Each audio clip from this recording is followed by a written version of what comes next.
días. En el marco del Plan de Acción de Salud Mental frente a emergencias y desastres que lleva a cabo el Ministerio de Salud de la Nación a través de la Dirección Nacional de Salud Mental y Adicciones, y en un trabajo conjunto con el Ministerio de Seguridad, es que hemos preparado una capacitación para el autocuidado de la salud mental y el cuidado de la salud mental de los otros y de las personas que tenemos frente a nosotros. Para ello hemos invitado a la doctora Silvia Ventolila, quien les va a transmitir una capacitación breve e intensa para estos efectos. Esperamos que la aprovechen. Les mandamos un saludo y un abrazo desde aquí, desde el Ministerio de Salud. Buenos días a todos y todas. Esta capacitación es una capacitación y entrenamiento rápido. ¿Por qué se llama entrenamiento rápido? Porque los organismos internacionales, bajo cuyos lineamientos estamos trabajando, globalmente, pero en la Argentina especialmente, los organismos internacionales, ¿qué nos piden? Que trabajemos de manera coordinada y organizadamente, para lo cual tenemos que tener estas capacitaciones rápidas que nos permitan saber cómo intervenir para el cuidado, en este caso, porque es una capacitación sobre cuidado de la salud mental, cómo intervenir para proteger la salud mental de la población en general, pero particularmente en esta capacitación vamos a hablar de la protección de la salud mental de quienes integramos esa primera línea de respuesta. Las fuerzas de seguridad, las fuerzas policiales forman parte claramente de esa primera línea de respuesta. Vamos a pensar la pandemia COVID como un desastre. ¿Por qué lo vamos a pensar como un desastre? Es evidente que es un desastre, pero vamos a utilizar el paradigma de la gestión de riesgo de desastre para poder pensar la pandemia. ¿Qué significa? Que hay una amenaza, una población vulnerable, la población mundial, la población global es una población vulnerable frente a esta amenaza, pero lo que nos permite pensar el paradigma de la gestión de riesgo de desastre es que hay un riesgo y que ese riesgo es medible y que ese riesgo medible nos permite gestionarlo. ¿Qué significa que nos permite gestionarlo? Que nosotros podemos tomar una serie de medidas para reducir el impacto en la población de la situación del desastre.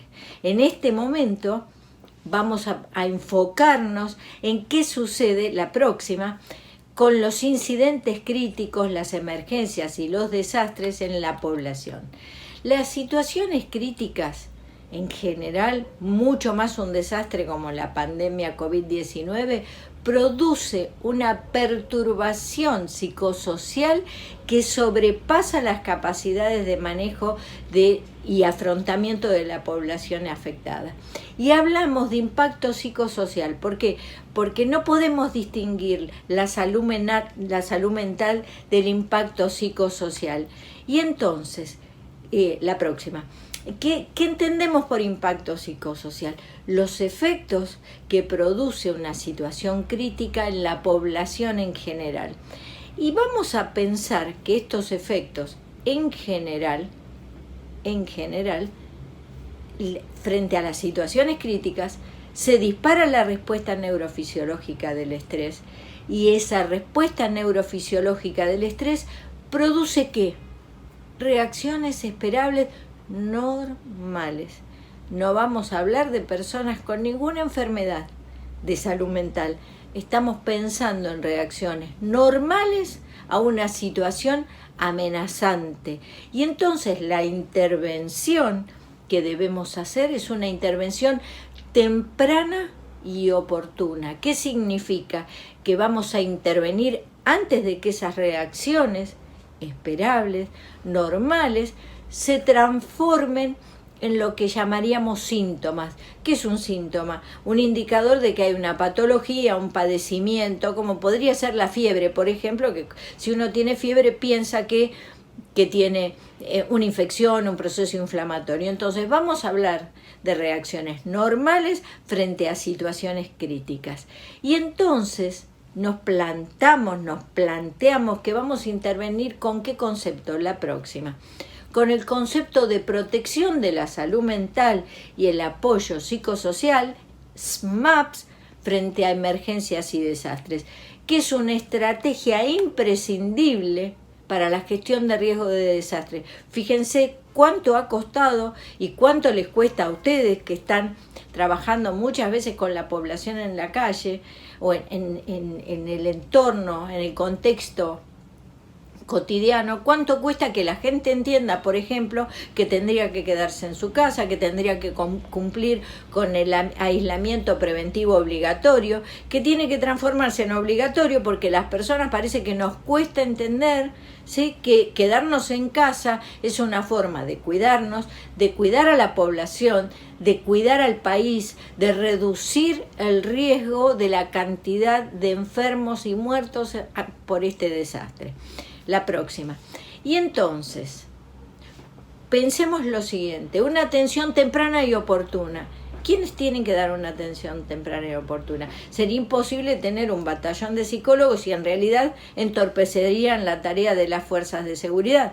De hecho, muchas veces en las situaciones en las que yo he tenido que intervenir, que son innumerables, que he tenido que intervenir en las situaciones críticas, necesitamos el resto de los equipos que intervenimos, que las fuerzas de seguridad cumplan esa función de poner un límite, de poner orden, de ordenar la escena. Y entonces, ¿quiénes son los que tienen que dar una atención temprana y oportuna?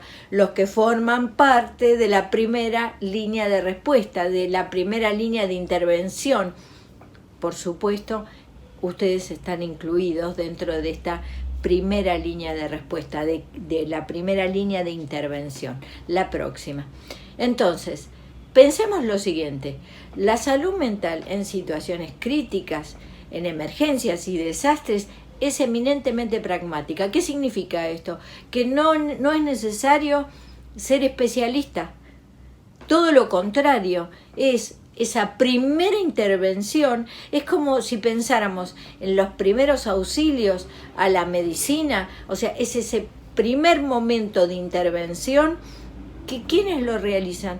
Quienes están ahí, quienes están más cerca de la situación, las fuerzas de seguridad, los trabajadores de la salud.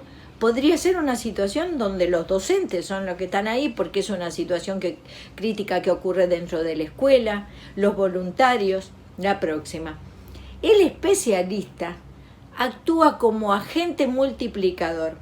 Como ustedes verán ahí en algunas fotos, en muchas de las intervenciones en las que he tenido que intervenir, valga la redundancia, en muchas situaciones críticas, se capacita, se entrena rápido.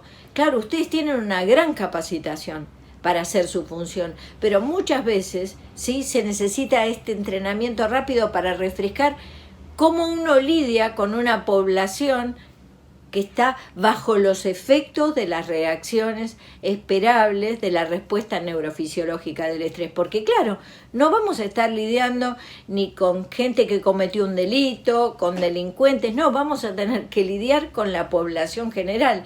Con lo cual, la forma de intervenir tiene particularidades y una muy especial es proteger y cuidar la salud mental. ¿Para qué?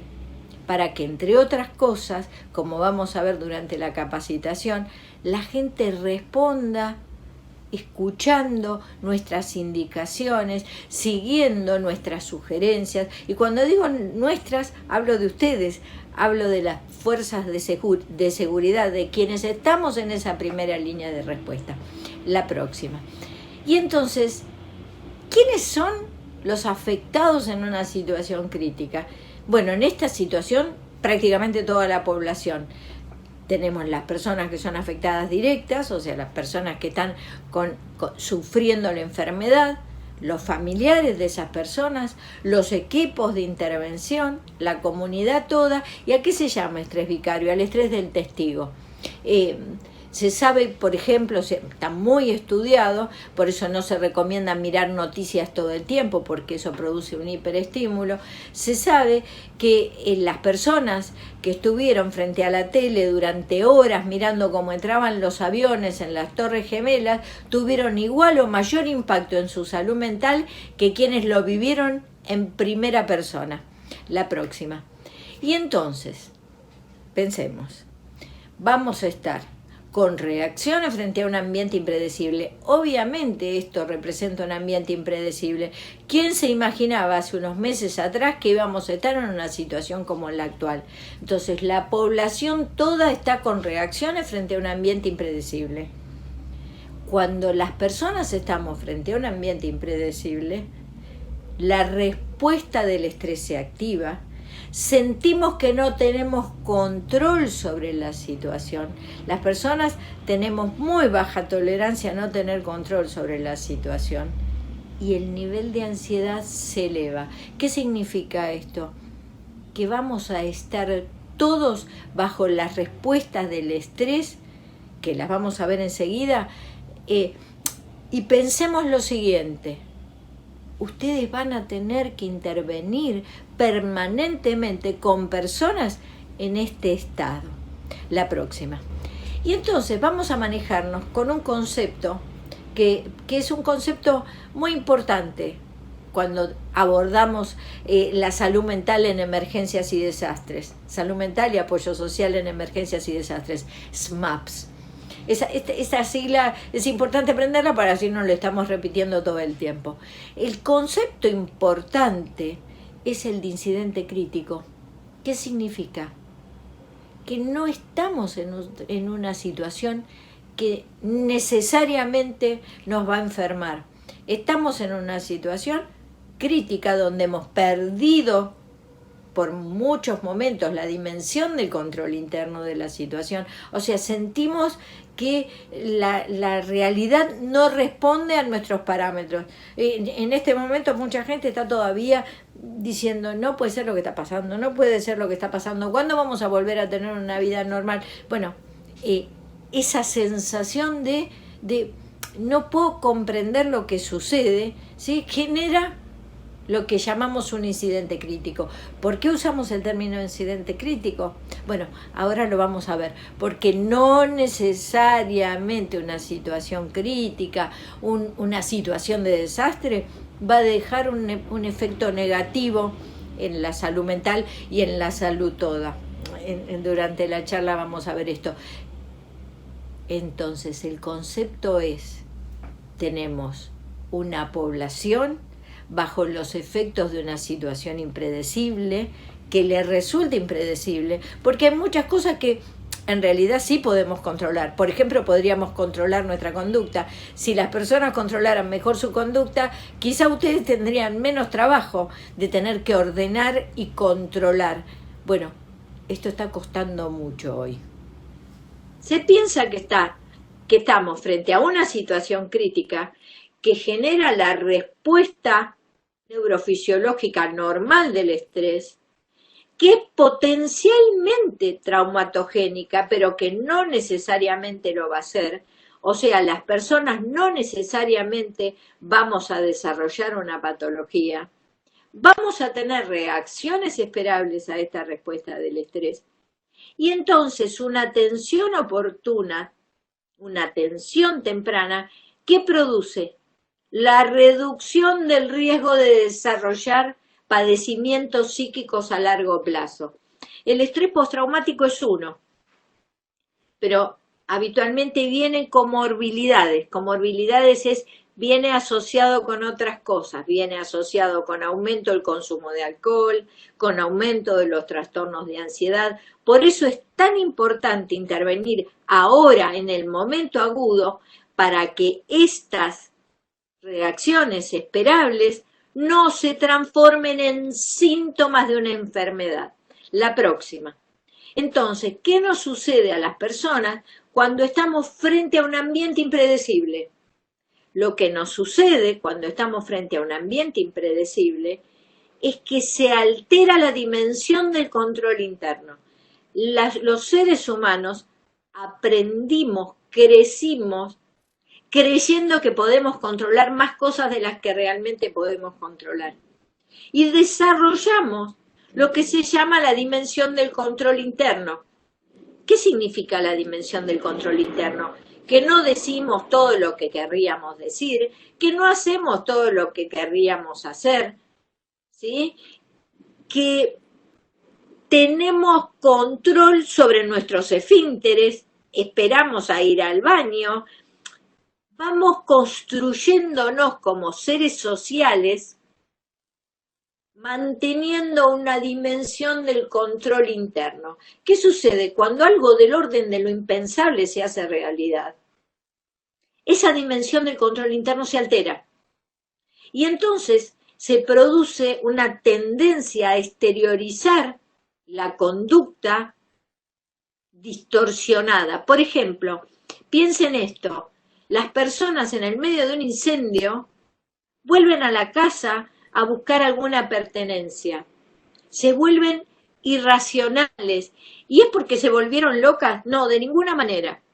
Están bajo los efectos de la respuesta neurofisiológica del estrés. La respuesta es irracional. Las personas se tiraban de las ventanas durante el atentado de las Torres Gemelas del piso 20, del piso 30, del piso 40, queriendo salir en estado de racionalidad, de conciencia. Nadie haría eso para salir, pero justamente cuando está alterada la dimensión del control interno, nos volvemos irracionales. La próxima. ¿Cómo se manifiesta, ¿sí?, estas reacciones esperables? Se manifiestan a nivel de la conducta y también a nivel del cuerpo. Por eso decíamos, no está separada la conducta de las manifestaciones somáticas. ¿Cómo se manifiesta? Irritabilidad, enojo, impaciencia, ira, aumenta la frecuencia cardíaca, aumenta la tensión arterial. Y ocurre algo muy importante que ustedes tienen que tener en cuenta, para ustedes y para la población con la que tengan que trabajar durante estos tiempos. El hiperalerta produce un aumento de la tensión involuntaria y una disminución de la voluntaria. Y entonces las personas tienen dificultad para concentrarse y escuchan poco. Y si nosotros le gritamos, escuchan menos, porque el grito aumenta el hiperalerta. Piensen que son personas que están bajo la respuesta neurofisiológica del estrés. Entonces, cualquier estímulo lo van a vivir como algo que vuelva a disparar la respuesta del estrés. Entonces, la ira, el enojo, ¿sí?, en las personas no es un signo, un indicador de rebeldía. Es una respuesta normal. Vamos a tener que lidiar con población en este estado. Más adelante van a haber pesadillas, pero esto cuando la cosa se prolongue más en el tiempo. Y va a haber algunas conductas que se llaman evitativas. La próxima. El interjuego de estos tres aspectos es algo muy importante a tener presente con los demás y con nosotros mismos. ¿Por qué? El hiperalerta no es un estado agradable. El hiperalerta genera, ¿vieron cuando el gato está con los pelos parados? Genera irritabilidad, genera ira, genera aumento de la violencia. Nosotros nos vamos a encontrar con familias en donde la tensión y la violencia ha aumentado mucho más en aquellas familias donde ya había patrones relacionales marcados por la violencia. Atención con esto, porque vamos a tener aumento de la violencia intrafamiliar.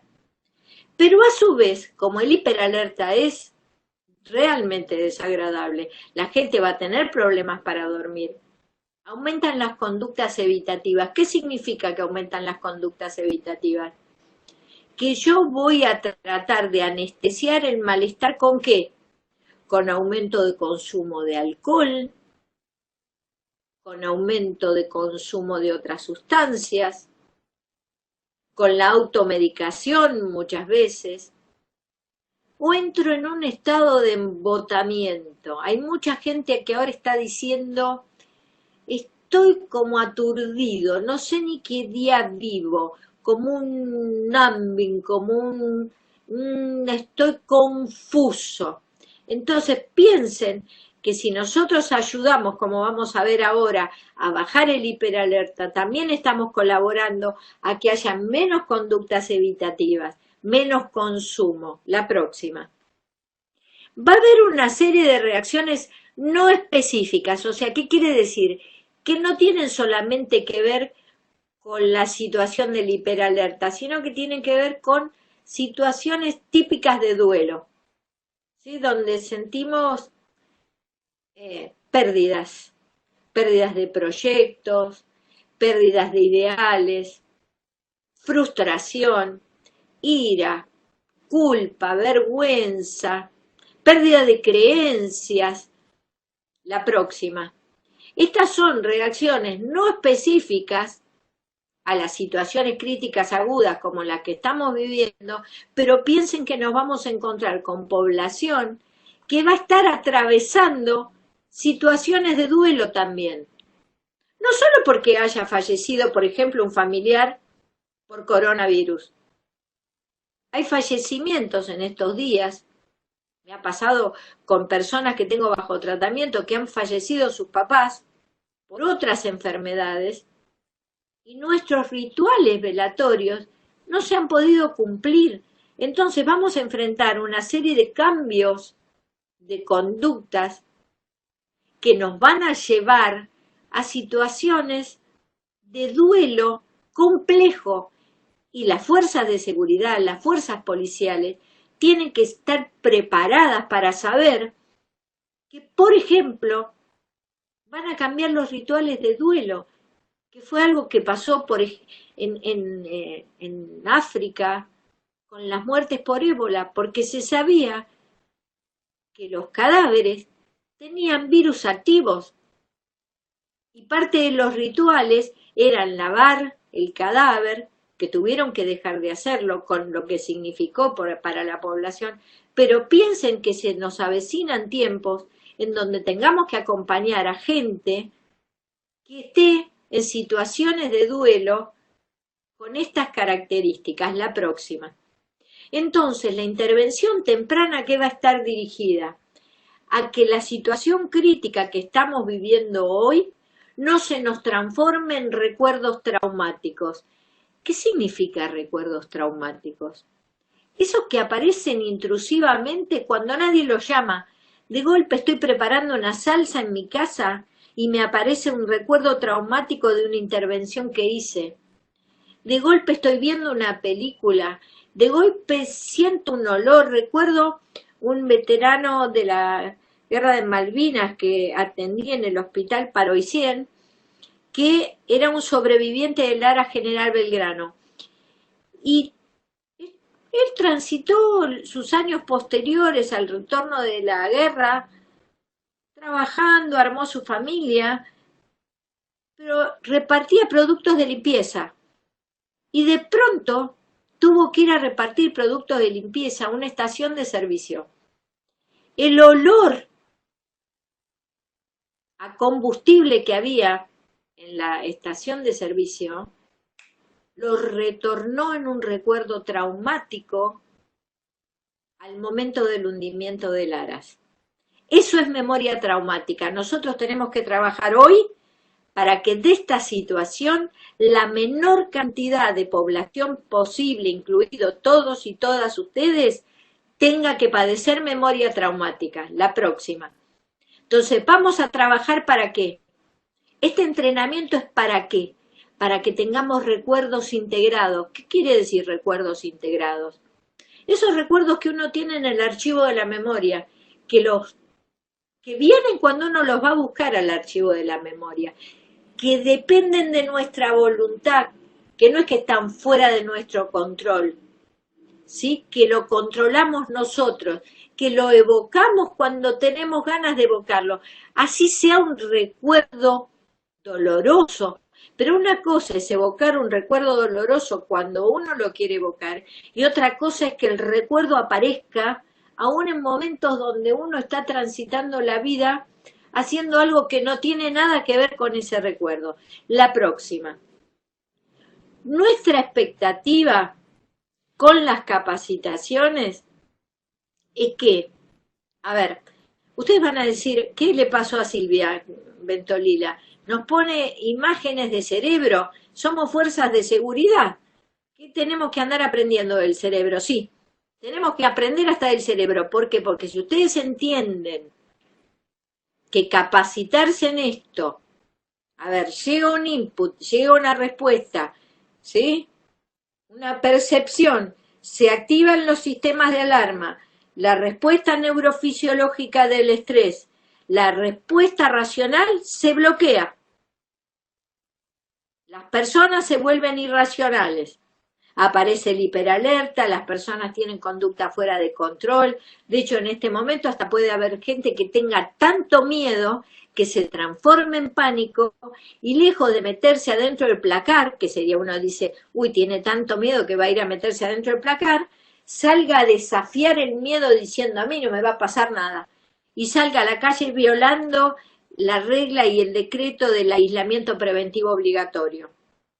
Piensan que ustedes pueden encontrarse con personas que están en pánico y que ese pánico los lleva a desafiar el pánico teniendo una conducta de riesgo.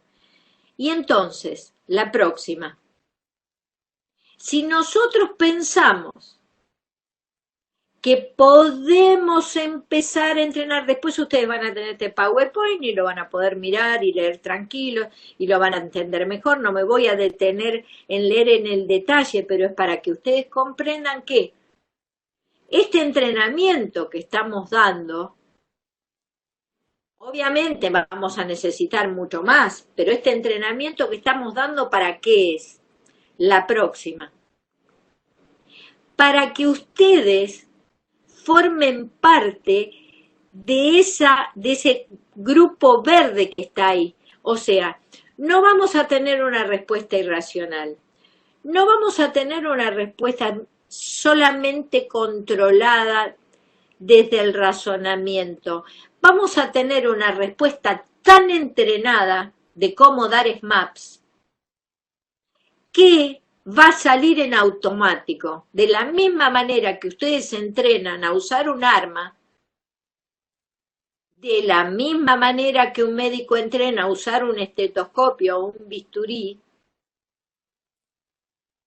de la misma manera que entrenarse para dar SMAPs. ¿Por qué? Porque tiene que salir en automático.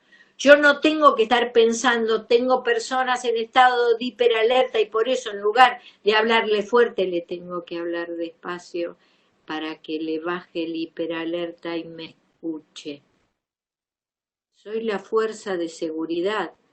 Sin embargo, esa fortaleza la tengo que usar para saber que si la gente está en hiperalerta, le tengo que hablar con voz calma.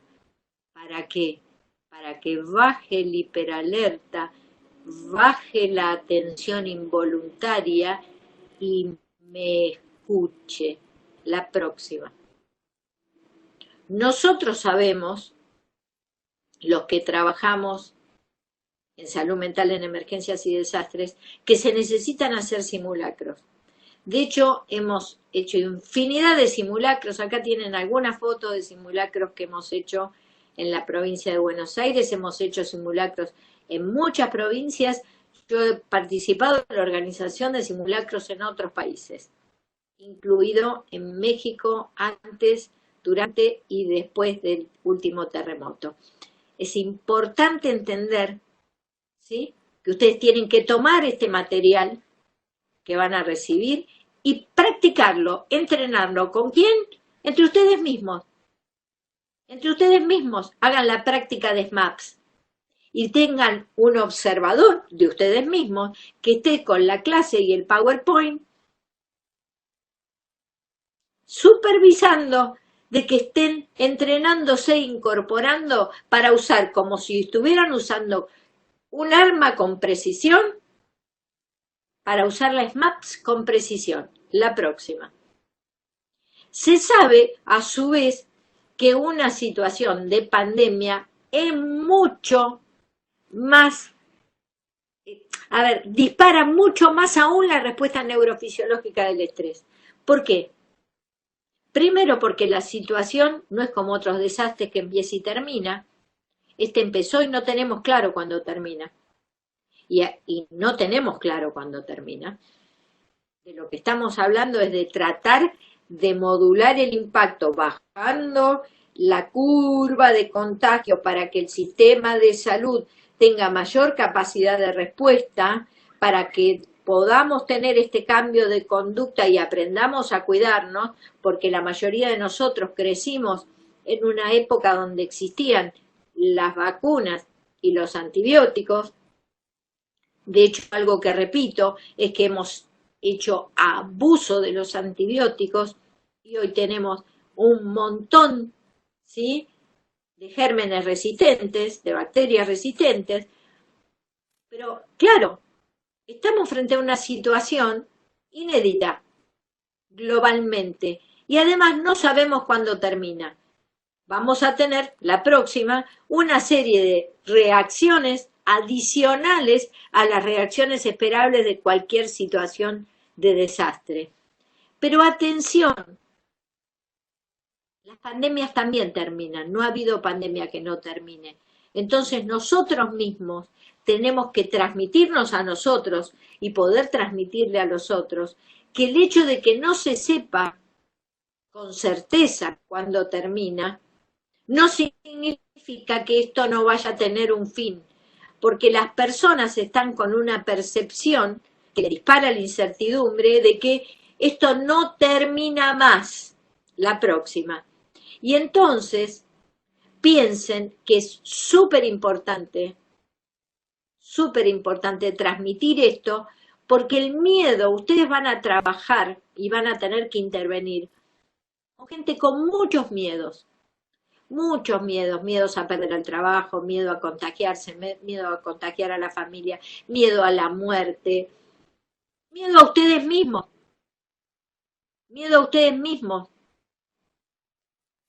Piensen que estamos en un proceso, ¿sí?, donde los que están con permiso, muchos han hecho abuso de esto y han usado el permiso de otro para salir, ya lo sabemos, pero también muchos tienen miedo de salir aún con permiso y todo.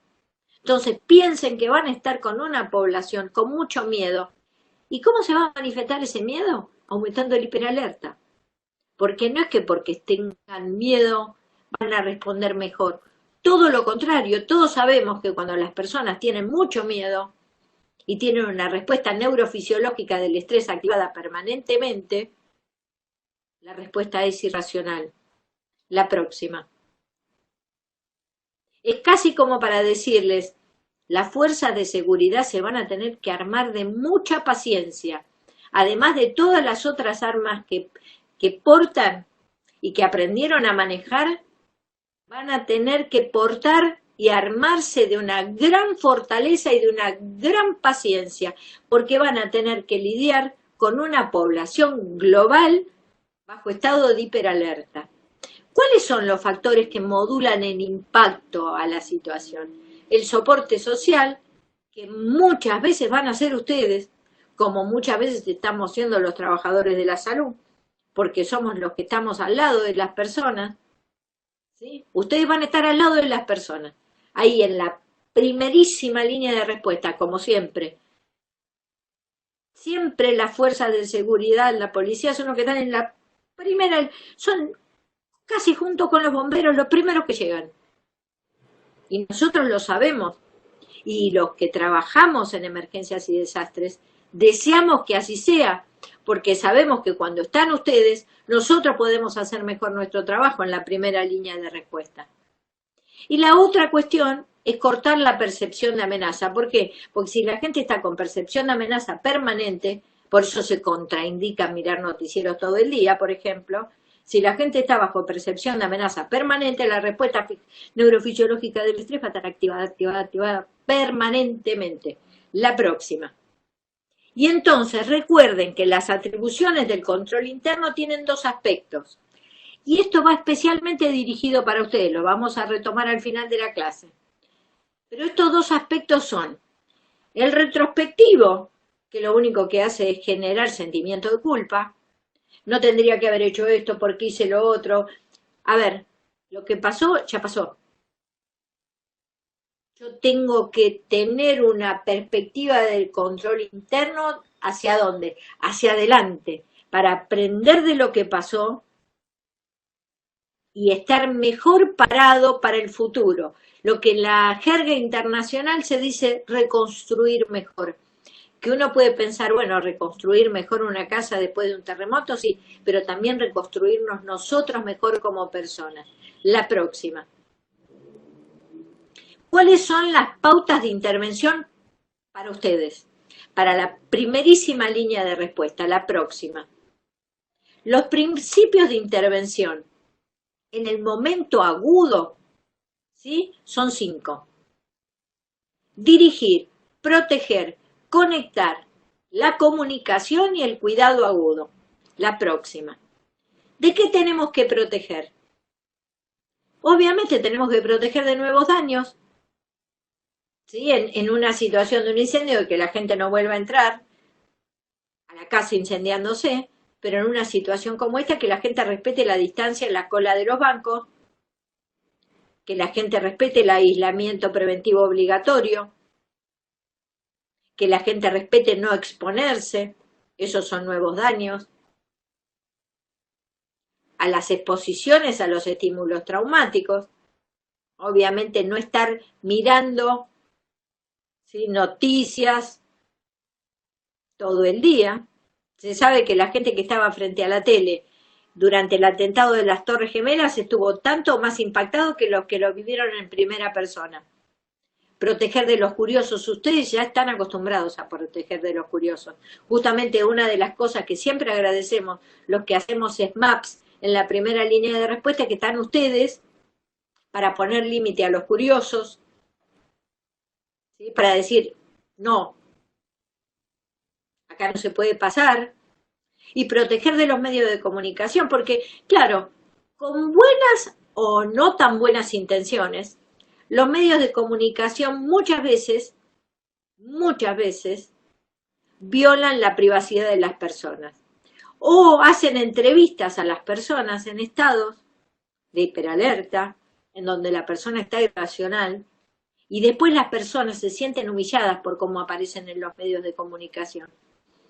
Entonces, parte de la tarea de proteger es también proteger de los medios de comunicación. La próxima. Dirigir. ¿Dirigir dónde? La siguiente. Dirigir fuera del área de destrucción en todo sentido. Atención, porque estos son protocolos que aplican a todo tipo de desastre, pero con mirar alguna de las noticias de lo que está pasando en otros países, hay áreas que parecen áreas de destrucción realmente. Y hay que estar atento con esto, porque acá se están tomando las medidas apropiadas para que esto no sea un desastre de un altísimo impacto. Sabemos lo difícil que es mantener el aislamiento preventivo obligatorio, pero esto está haciendo que en este momento la curva de contagio nuestra no sea como la que hubo en el primer mundo. España, Italia, Francia, Estados Unidos. Dirigir fuera de las áreas de peligro. Y obviamente en este caso fuera de las áreas de heridos y de pacientes. Piensen que los pacientes que estén infectados por el virus, que padezcan la enfermedad, son áreas de riesgo. No estamos frente a un derrumbe, estamos frente a una situación en donde si la circulación no se hace adecuadamente, nos ponemos en área de riesgo. Conectar, la próxima. ¿Con quién? Con los seres queridos, con la información. Tenemos que manejar información y recurso de información apropiado todo el tiempo. Antes de salir a hacer nuestra tarea, tenemos que manejar la última información disponible. Obviamente, ¿dónde la sacamos? De las fuentes oficiales, ¿no? No la que dicen los noticieros. Y tenemos que conocer cuáles son los lugares de derivación donde encontrar mayores cuidados. Piensen que un intercambio verbal respetuoso, contenedor, de su parte, que van a estar en la calle, puede ser de gran ayuda para la gente. Porque muchas veces el nivel de incertidumbre, con un comentario tranquilo, que maneje la información oficial y pueda transmitirla, va a reducir el impacto en la salud. Y esa persona, como va a estar menos hiperalerta, va a tener menos riesgo. La próxima. Los cuidados agudos que se han descrito obviamente en todos los desastres. Agua, abrigo, refugio. Es algo que quizá a ustedes les vaya a costar, pero la sola presencia de un ser humano acompañando a otro ser humano sufriente ya hace la diferencia. ¿Por qué digo que les va a costar? Porque ustedes son personas de acción. Nos cuesta pensar que solamente con estar ya estamos ayudando. Sí, solamente con estar presentes ya eso hace la diferencia y protege la salud mental del otro. La próxima. La comunicación es un insumo crítico. La siguiente. Para el manejo de las situaciones de emergencia y de desastre. La siguiente diapo, esa. ¿Sí? Ya pudimos ver cómo esta diapo, que la debemos usar desde hace 15 años en las capacitaciones, yo la pongo ahora porque antes teníamos en las capacitaciones en tiempo tranquilos, hay que explicar esta diapo. Yo en este momento a ustedes no les tengo que explicar por qué la mala o la desinformación o la falta de información o la información confusa aumenta el estrés individual y colectivo, se multiplican los interlocutores, uno encuentra en los diarios, en los programas, millones de personas hablando de cosas de las cuales muchas veces para los que sabemos del tema sabemos que no saben, que probablemente estén hablando de un tema en el que sí, leyeron de los libros, pero leer de los libros no alcanza para saber sobre un tema. La próxima. Entonces, en situaciones de alto riesgo como son las epidemias y la pandemia, la comunicación de riesgo y la participación comunitaria son fundamentales para la gestión. ¿Para la gestión de qué? Para la gestión, para la reducción de riesgo de desastre. O sea, para que a la postre esto termine con el menor impacto en nuestra población, en la población global, pero nosotros estamos hablando de la Argentina. Que la Argentina salga adelante de esta situación en las mejores condiciones posibles. La próxima.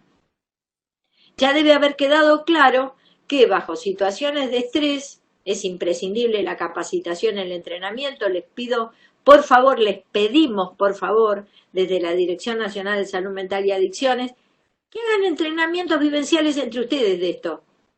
Porque sabemos que con esta clase del PowerPoint recitado, no es que ustedes en automático van a incorporar las maps.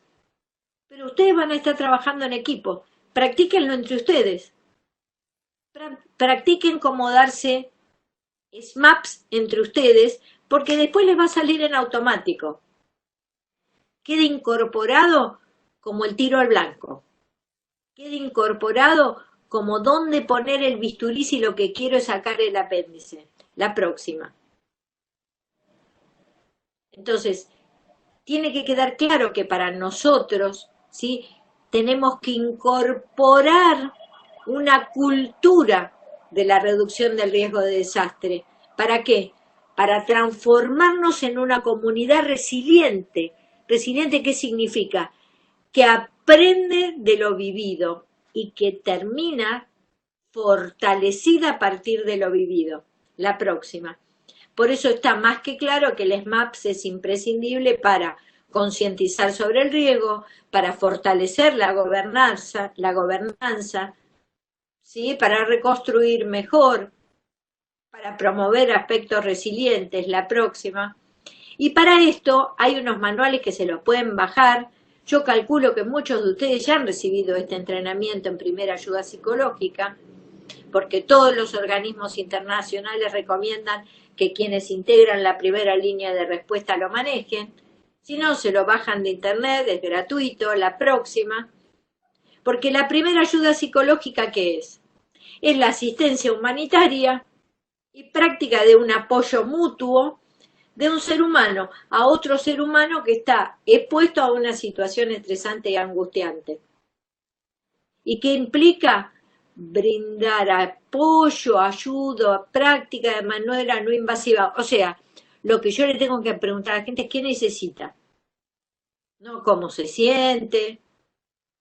La próxima, escuchar qué necesita, ayudar a la gente a calmarse, porque si uno le dice, usted quédese acá, que yo voy a ir a averiguar lo que usted necesita, no se agolpe en la fila, espere acá, yo le voy a traer la información que usted necesita. Eso es primera ayuda psicológica. ¿Sí? La próxima. La primera ayuda psicológica no es terapia breve, no es que ustedes van a ser psicoterapeutas, no es que van a pedir que las personas reflexionen acerca de lo que les pasa, no, es ayudar, la próxima, a que las personas encuentren respuestas que colaboren a que restablezcan su funcionamiento durante o después de la situación crítica. Previene y mitiga el impacto a largo plazo, como hablaba Alejandro, la aparición del estrés postraumático, la próxima. Y entonces, bajo las condiciones de seguridad, que no se las tenemos que pedir a ustedes, ¿no? Porque ustedes las van a aplicar. Porque a veces hay gente que se manda a dar pap, ¿sí? Al lado de una pared que se está por caer. No, bajo las condiciones de seguridad, respetando la dignidad de las personas, ¿sí? De acuerdo a las normas culturales y sociales. Y bajo las estrictas reglas de los derechos, o sea, asegurarse que la gente pueda acceder de forma justa y sin discriminaciones a la ayuda disponible, se da la PAP, la próxima. ¿Por qué se da la PAP? Porque se sabe que a la larga, la siguiente, a las personas nos va mejor si nos sentimos seguras y conectados con otros, si nos sentimos con tranquilidad y con esperanza. ¿Y por qué estar desesperanzado ahora? Realmente no hay que estar desesperanzado ahora. Vamos a salir adelante de esto y vamos a tratar de que en el camino quede la menor cantidad de argentinos y argentinas posible. De eso se trata lo que estamos haciendo. De eso se trata gestionar el riesgo en un desastre, de reducir el impacto. Vamos a salir adelante de esto. ¿Sí? Porque se sabe que las personas, además, con apoyo social, físico y emocional, y si se perciben que pueden recuperar algo del sentido del control, pueden ayudarse a sí mismas. Por eso la primera ayuda psicológica sirve para los grandes desastres o para las situaciones críticas cotidianas. No solamente tenemos que estar atravesando una pandemia.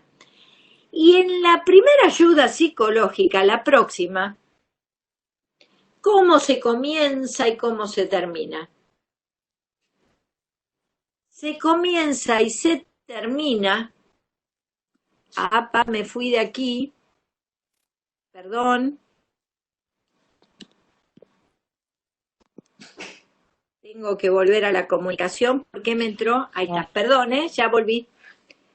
Porque yo, para asegurarme de que no se corte la comunicación, lo hago desde el celular. Cuestión de que si se corta internet, queda el 4G funcionando. Por eso el PowerPoint lo pasan desde el Telesalud, porque todos los que trabajamos en emergencias y desastres sabemos que la mejor manera de reducir la incertidumbre es tener plan A, plan B, plan C, plan J, plan H a la N.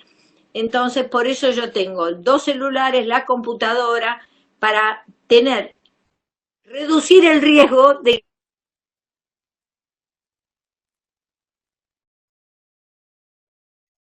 Entonces, ¿cómo se comienza y cómo se termina la primera ayuda psicológica? Con el cuidado propio. ¿Qué hago para cuidarme a mí mismo? ¿Qué hacen los integrantes de mi equipo para cuidarse mutuamente? La próxima. Y ahí vamos ahora a ocuparnos de ustedes. La protección de la salud mental de los que integramos los equipos de primera línea de respuesta, de intervención. Dije de ustedes, pero en realidad de mí también, porque habitualmente yo en este momento estoy cumpliendo a rajatabla desde el 16 de marzo, antes de que lo decretaran, el aislamiento preventivo, porque con conciencia cívica entiendo de que contribuyo más trabajando desde mi casa, y miren si se puede trabajar desde la casa, contribuyo más a la sociedad argentina que saliendo. Entonces, ¿qué hacemos los que estamos en la primera línea de respuesta para cuidarnos? La próxima. Se sabe, la siguiente, se sabe que la mejor forma de mantener, ¿sí?, el estado del hiperalerta bajo en quienes intervenimos y poder hacer foco en la intervención es que nos percibamos bajo control de la situación. O sea, lo que aplica para la población general aplica para nosotros doblemente. ¿Por qué? Porque no solo somos población general, sino que además vamos a tener que intervenir. Entonces, atención, que tenemos que percibirnos con control de la situación. ¿Para qué? La próxima. Para que no se nos disparen excesivamente la respuesta neurofisiológica del estrés. Porque es obvio que nosotros tenemos una biología animal. Somos todos, pertenecemos a los seres humanos, todos tenemos una biología animal. O sea que frente a la percepción de amenaza, la respuesta neurofisiológica del estrés se activa automáticamente. Muy probablemente, la próxima, muchos de nosotros la tengamos activada ahora. Yo seguramente la tengo, porque estoy atenta de que no se me corten las comunicaciones. Cuando termine esta clase, me caminaré, tengo una cinta de caminar en mi casa, me caminaré otros 45 minutos. ¿Sí? Pero ¿cuál es la diferencia entre nosotros y la población general? ¿Cuál es la diferencia con los que estamos entrenados para intervenir en la primera línea de respuesta? Que usamos un mecanismo que se llama disociación operativa. ¿Qué significa la disociación operativa?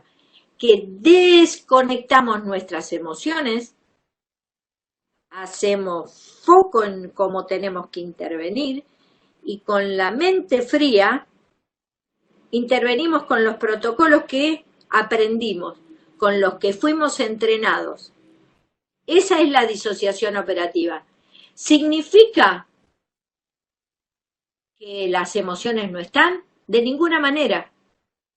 Significa que las hemos desconectado para poder tener la mente fría y hacer foco en cómo intervenir. Pero la respuesta neurofisiológica del estrés, la próxima, está activada. Y hay que estar atentos porque a veces está tan activada que una cosa que nos suele pasar es que no sentimos las señales del cuerpo. No sentimos cansancio, no sentimos hambre, y ahí es cuando entramos en riesgo. Porque estamos con el hiperalerta alto, las hormonas de la respuesta del estrés alto, hacen que no sintamos cansancio. Recuerdo en un grupo después de el incidente del APA, trabajando con bomberos, con un grupo de bomberos, un bombero comentaba que recién cuando llegó a la casa y se dio un baño y vio que le corría sangre por la pierna mientras se bañaba, se dio cuenta que tenía una herida en la pierna donde le entraba el dedo medio. No había sentido dolor durante la intervención. ¿Por qué? Porque cuando uno está bajo el efecto de las hormonas del estrés, las señales del cuerpo no las percibe. Y entonces tiene riesgo de ¿qué? Tiene riesgo de que el hiperalerta se mantenga alto. Y si se mantiene alto, ¿qué pasa? Recordemos, aumenta la tensión involuntaria, baja la voluntaria, y el riesgo de ponernos en riesgo y de cometer errores es alto, muy alto. Por eso, ¿a qué vamos a estar atentos? La próxima. Vamos a estar atentos a los indicadores de malestar o disfunción. ¿Son indicadores de enfermedad? No, de ninguna manera. Son indicadores de que la respuesta del estrés podría estar empezando a mantenerse sostenida y en riesgo de cronificarse. La próxima. ¿Cómo se va a manifestar en el individuo, en la persona? Va a estar hiperactivo, hiperalerta. Va a querer seguir en la tarea, no va a querer parar. O no. O de pronto se va a poner a llorar con la persona que acaba de tener un fallecido. O sea, va a tener una identificación masiva con la persona que tiene al lado. O no, algo que nos suele pasar muy frecuentemente a los que somos de la primera línea de respuesta. Pasamos del deseo de querer controlarlo todo a la frustración por no poder. Es obvio que no vamos a poder controlarlo todo. Atención, recuerdo una noticia en donde una enfermera salió a llorar en un hospital de España diciendo, le prometí que todo iba a estar bien y no pude cumplirle. Claro, ¿cómo uno va a prometer algo que no sabe si va a poder hacer? Obviamente, luego viene la frustración. Uno da lo mejor que tiene. Para eso se entrena, para eso uno pertenece a fuerzas de servicio público. Ahora, ¿puede hacerlo todo? No. Uno hace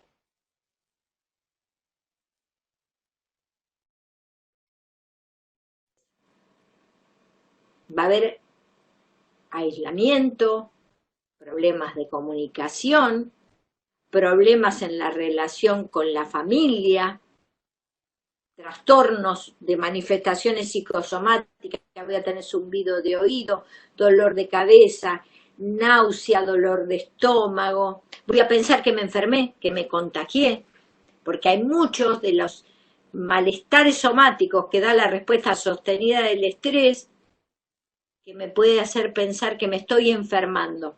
La próxima. En el equipo, piensen esto, si vamos a estar en hiperalerta, la siguiente, va a haber irritabilidad, va a haber conflicto, va a haber roces, va a haber alianzas. ¿Son anormales? No. Los líderes tienen que estar atentos a que esto va a ocurrir. ¿Por qué? Porque estamos todos bajo la respuesta del estrés. Y hoy vamos a ver cómo podemos hacer para reducir este impacto. La próxima, en la familia va a haber dificultades y tendencia a abandonar las relaciones con los miembros de la familia. Esto es un grave problema. Digo que es un grave problema porque los que estamos en la primera línea de respuesta, las cosas cotidianas todas nos parecen nimiedades. Se producen alteraciones en la dinámica familiar. Hay temor en la familia, angustia respecto a la integridad de los seres queridos, cómo están, qué les estará pasando. La próxima. Y hay algo de la baja tolerancia. Como estamos hiperalertas, de pronto el que se quedó al cuidado de los chicos en casa nos va a decir, el nene no quiere hacer la tarea que le están mandando de la escuela por internet. Y uno va a tener, no me venga con pavadas. Yo estoy acá tratando de contener esta situación y vos me... Pero es importante que uno se conecte afectivamente con lo que está pasando en la familia. Es tan importante eso como la tarea que estamos cumpliendo. Porque si no, lo que suele pasar es que por estar más conectados con el cuidar a otros, dejamos de cuidarnos nosotros. Y es fundamental que cuidemos a nuestra familia porque es una forma de cuidarnos nosotros. La próxima. En esta pandemia hay mensajes claros a los líderes, mensajes a nivel internacional, de que tienen que proteger al personal que tienen a cargo del estrés crónico. Tienen que estar atentos, ¿sí?, al estado de salud de los equipos que están interviniendo. La próxima. Y ahora vamos con algunas recomendaciones para el cuidado de la salud. Vamos a ver algunas durante y algunas para el post. Vamos a ir rapidito para no tomarnos tanto tiempo. A ver, en el durante la intervención, porque va a haber muchos de ustedes que estén desplazados, en el durante, cortar la tarea en los entreturnos con caminatas conjuntas, alejados de la situación, hablando de cualquier cosa. Pueden hacer algún deporte, pueden hacer ping-pong, porque ustedes van a estar, es necesario que desconecten, que corten la percepción del hiperalerta de todo el tiempo.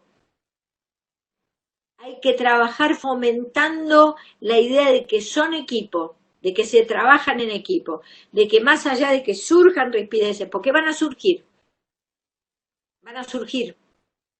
Está todo el mundo hiperalerta. Es parte de lo esperable que surjan conflictos, dificultades.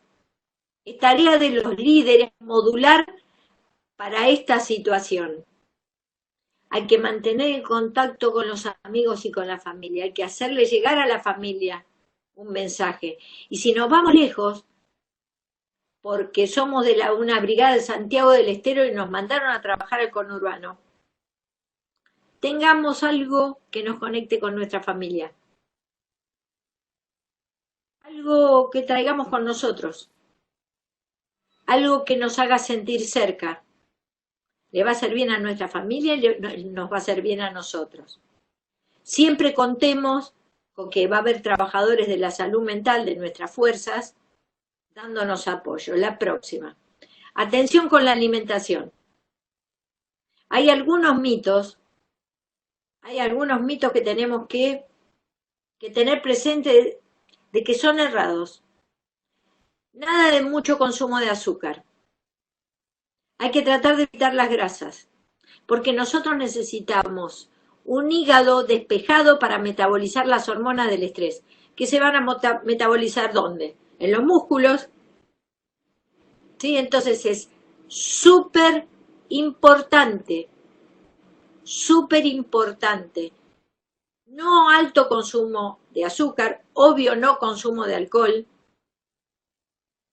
no alto consumo de café. Los que somos de la primera línea de respuesta tenemos algunos hábitos bastante negativos respecto al consumo de café o de bebidas cola. Mucho agua, mucho líquido, mucho agua, semillas, granos, evitar las grasas. La próxima. Mantenerse permanentemente conectado e informado con los miembros del equipo y con la familia. Desarrollar un acompañamiento de pares, que puede ser por WhatsApp. Hoy por hoy el acompañamiento de pares, o sea, no hay que trabajar solo. No hay que trabajar solo. ¿Sí? Los líderes tienen que ocuparse de que haya cortes. ¿Para qué? Para que se corte la percepción de amenaza y se reduzca el riesgo del estrés cronificado. La próxima.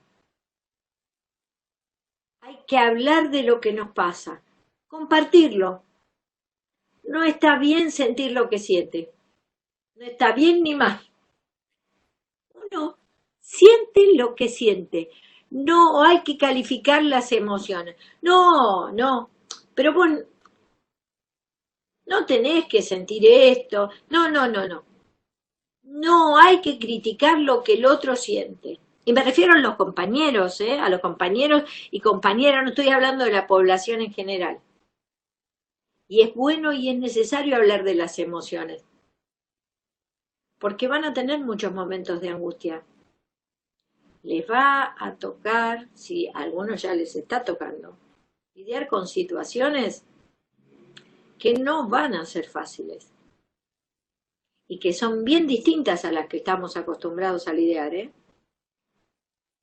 Son bien distintas. Esta pandemia se trajo unas cuantas novedades y vamos a tener que aprender muchas cosas, como por ejemplo el tema de manejo de cadáveres. Yo sé que les estoy hablando a integrantes de las fuerzas de seguridad y de la policía y que les puedo hablar con crudeza. Atención. ¿Sí? Atención con esto. La próxima. Al regreso de la intervención, cuando cortan con la tarea, aprendan técnicas de relajación y respiración. Hay algo muy sencillo. Cuando uno está hiperalerta, hiperventila. ¿Qué quiere decir? Que respira más rápido. Esa hiperventilación, confíen en esto que les digo, que es hipertécnico, pero se lo voy a tratar de decir simple. Esa hiperventilación hiperactiva ciertos centros del cerebro que promueven más hiperventilación, o sea, que reactiva el hiperalerta. ¿Vieron los trastornos de ansiedad, el trastorno de pánico? Que uno siente el registro del cuerpo y lo malinterpreta y entonces hiperventila tanto que termina todo duro. Bueno, hay que cortar la hiperventilación. ¿Cómo? Es muy fácil. Cualquier ejercicio de respiración que ustedes puedan aprender. Si ustedes quieren, en otra capacitación, enseñamos en vivo un ejercicio de respiración simple. Yo no sé si en este video yo estoy saliendo o solo está saliendo el PowerPoint, porque si estuviera saliendo se los enseño en este mismo momento. Un ejercicio de respiración. Cualquiera que permita que cortar la hiperventilación, porque si yo corto la hiperventilación, manejo la química de mi cerebro, nada más ni nada menos que eso. No es que, bueno, vamos a hacer no. Yo puedo manejar, alguien me dice, yo la veo, doctora Ventolina, vamos acá un segundo. A ver, sí la puedo ver, dice Leandro Santillán. Bien, respiración alterna. Tapo la fosa nasal con el dedo pulgar, saco todo el aire, tomo aire. Con el dedo medio, tapo la fosa nasal, saco todo el aire, tomo aire, tapo, saco, tomo. Quédense tranquilos que yo tengo el alcohol en gel acá al lado y además me recontra lavé las manos, Y estoy acá en mi casa aislada, digo porque no hay que tocarse la cara y la nariz, pero cuando uno se lava las manos para hacer el ejercicio de respiración y con el alcohol en gel acá, ¿sí? A ver, este ejercicio, 5 minutos. Repiten 5 minutos este ejercicio. Cortan la hiperventilación, cortan el hiperalerta, modifican la química de su cerebro, reducen el impacto del estrés en el cuerpo. Lo van a percibir, es probable que después de 5 minutos de hacer el ejercicio empiecen a bostezar. Quiere decir que lo hicieron bien. Involucren a la familia. Contribuye a prevenir los conflictos en el largo plazo. La familia tiene que saber lo que ustedes están haciendo. No hace falta que sea crudo el relato. pero la familia tiene que saber porque si no, no entiende. Muchos tienen, bueno, como parte de la familia, otros integrantes de la fuerza, como pasa. Pero los que no forman parte de la primera línea de respuesta, a veces no entienden las vivencias que tenemos los que estamos ahí en esa primera línea. Obviamente evitar el consumo de alcohol, porque el alcohol tiene un fenómeno que se llama tolerancia. ¿Qué significa tolerancia? Que yo necesito una pequeña dosis para dormir. Esa dosis va aumentando. Y entonces yo hoy puedo dormir con un vaso de vino, una pinta de cerveza. Dentro de un mes necesito media botella. Dentro de 2 meses necesito una botella. Y así es como comienza la próxima, el consumo de alcohol. El consumo excesivo de alcohol. La actividad física. Yo creo que algunos de ustedes, yo me ocupé de tapar las caras, algunos de ustedes pueden llegar a reconocerse en esa foto. Esa foto es luego de una intervención, ¿sí?, con una fuerza de seguridad federal, en donde luego de una tremenda intervención estábamos haciendo una práctica de actividad física. ¿Para qué? Para metabolizar las hormonas del estrés. Por ahí me aparecía alguien que decía la meditación. Por supuesto que la meditación es increíblemente buena. Increíblemente buena. Está bueno que me manden mensajitos, porque yo los voy leyendo en la pantalla y entonces puedo intercambiar, interactuar, porque la verdad es que darle una clase a una pantallita en un celular, donde lo único que veo es en mi PowerPoint, no es tan lindo interactuar.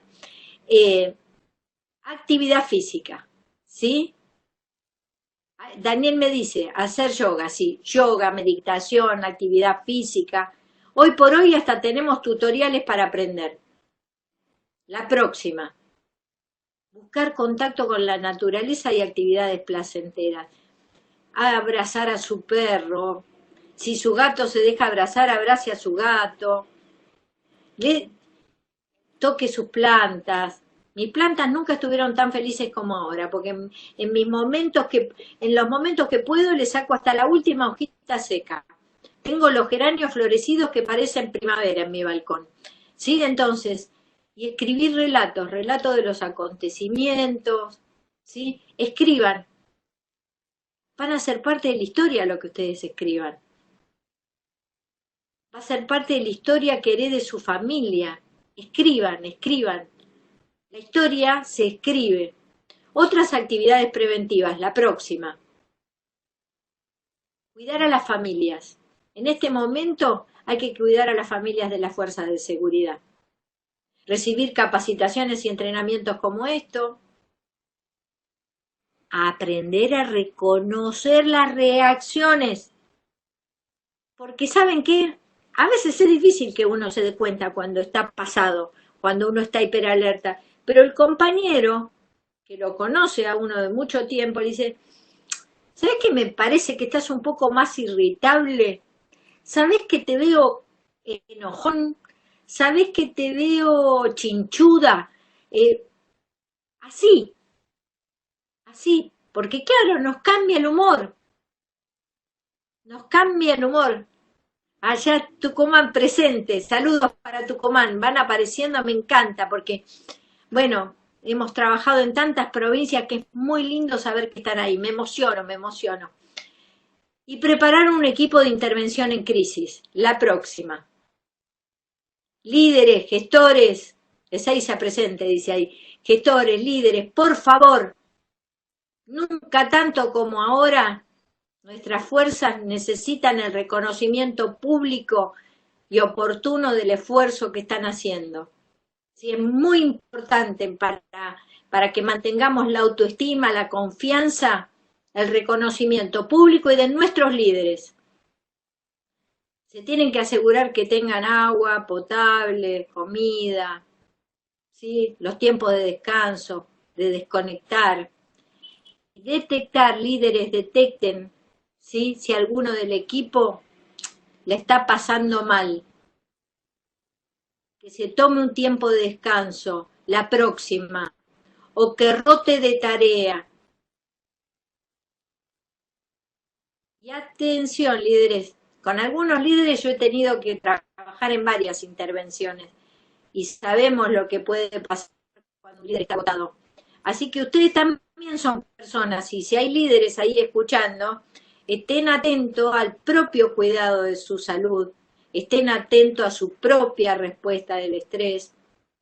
Van a estar bajo altos niveles de estrés. Es importante que ustedes se cuiden también. La próxima, que ya vamos terminando.